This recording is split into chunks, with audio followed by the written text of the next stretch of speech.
Memenangkan hati Jepang dengan kopi, sebuah kisah tentang kesabaran dan pemahaman budaya.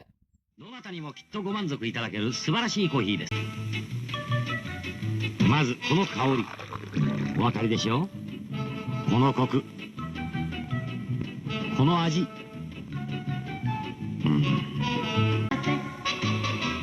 ぱりネスカフェ。 Itulah cuplikan iklan Nescafe yang merupakan produk kopi dari Nestle tahun 1960-an di Jepang. Di negeri Sakura, teh adalah ratu, bukan kopi. Nestle sebagai raksasa makanan dan minuman global merasakan betapa pahitnya kenyataan ini ketika mereka pertama kali membawa kopi ke Jepang pasca Perang Dunia Kedua. Produk lezat, harga terjangkau, bahkan iklan yang gencar sekalipun nggak mampu menarik minat masyarakat Jepang yang setia pada teh. Karena bingung dan frustasi, akhirnya pada tahun 1975, Nestle meminta bantuan dari Clotaire Raphael, seorang psikoanalisis Prancis ternama. Ia diminta untuk melihat masalah masyarakat Jepang yang nggak mau minum kopi meskipun banyak strategi marketing diluncurkan. Dengan mengumpulkan beberapa kelompok orang Jepang dan meminta mereka berpartisipasi dalam beberapa eksperimen stimulus, Clotaire Raphael memulai penelitiannya. Dia memainkan musik yang menenangkan dan membuat mereka berbicara kembali tentang kenangan masa kecil mereka. Lalu dia meminta mereka untuk menggambarkan pengalaman dengan berbagai produk serta emosi apa aja sih yang mereka kaitkan dengan produk tersebut. Setelah itu mereka ditanyakan pengalaman mereka terhadap kopi.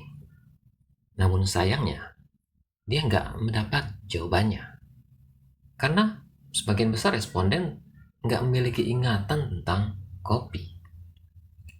Dari eksperimen tersebut, dia memberikan saran kepada Nestle bahwa mereka harus menanamkan pengalaman tentang kopi sejak usia dini pada masyarakat Jepang. Karena mereka nggak terbiasa minum kopi. Di Jepang, konsep nostalgia yang melekat pada makanan atau minuman ini memiliki sebuah istilah. Saat Anda mencicipi sesuatu yang menggugah kenangan emosional saat bertumbuh dalam kehidupan Anda, yang perlu Anda ucapkan adalah Natsukashi. Akhirnya Nescafe menyadari bahwa mereka perlu mengambil pendekatan yang benar-benar berbeda. Berhenti memikirkan merek dan produk mereka dan mulai menyelami jiwa orang Jepang yang menjadi target pasar mereka. Ini adalah bangsa yang tumbuh dalam budaya di mana teh, terutama teh hijau, telah menjadi bagian integral dari kehidupan mereka sejak dini. Di Jepang bahkan makanan ringan anak-anak beraroma teh hijau setiap hari mereka rasakan. Dan ketika orang Jepang menyeruput teh dalam keheningan yang damai, ada sentuhan nostalgia yang muncul, menghubungkan mereka dengan masa kecil yang penuh kebahagiaan. Teh bukanlah sekedar minuman. Teh adalah Natsukashi, kenangan manis yang menggugah hati. Jadi ya, nggak ada pilihan lain bagi Nescafe selain menumbuhkan kecintaan terhadap kopi dalam pola pikir orang Jepang. Buatlah Natsukashi tadi. Alih-alih gencar melakukan marketing secara masif, Clotaire Raphael menyarankan strategi jangka panjang dengan memproduksi permen rasa kopi untuk anak-anak Jepang. Sehingga jejak kopi dalam memori mereka akan tertanam dengan kuat. Strategi dimulai dengan permen rasa kopi yang mereka kembangkan bersama perusahaan coklat terkemuka Jepang, yaitu Meiji. Jadilah pasar Jepang dibanjiri dengan permen rasa kopi yang menggoda, menanamkan rasa dan kenangan positif kopi pada anak-anak Jepang.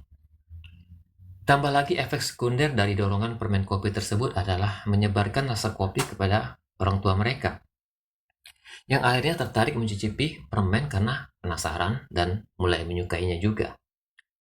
Kemudian setelah itu mereka mengembangkan produk lain, yaitu minuman ringan rasa kopi untuk para remaja. Satu dekade kemudian, Nestle kembali memasuki pasar Jepang dengan penawaran kopi lagi. Dan kali ini ceritanya sudah berbeda. Generasi baru ini yang sudah terbiasa dengan permen kopi menyambut kopi instan Nestle dengan tangan terbuka. Karena banyak pelanggan permen kopi mereka kini berada dalam usia dewasa, mereka sudah terbiasa dengan stimulus dari kopi. Selain itu, sebagian dari mereka sudah bekerja dan kopi adalah minuman yang tepat untuk menemani. Kesabaran, ketekunan, dan pemahaman budaya yang mendalam mengantarkan Nestle menjadi penguasa pasar kopi di Jepang. Dari secangkir kopi yang hampir nggak tersentuh, menjadi impor lebih dari 400.000 ton kopi per tahun di tahun 2023. Nestle mengubah kebiasaan dan selera sebuah bangsa. Kisah Nestle adalah bukti kekuatan riset pasar yang mendalam dan strategi pemasaran yang cerdas. Dengan memahami budaya, kebiasaan, dan emosi konsumen, Nestle dibantu Clotaire Rafael mampu mengubah lanskap kuliner di negeri Sakura dan menorehkan sejarah dalam dunia bisnis. Tentu saja banyak pelajaran yang bisa kita ambil dari kisah ini. Tidak hanya tentang bisnis dan pemasaran, tapi bagaimana sebuah kebiasaan bisa ditanamkan.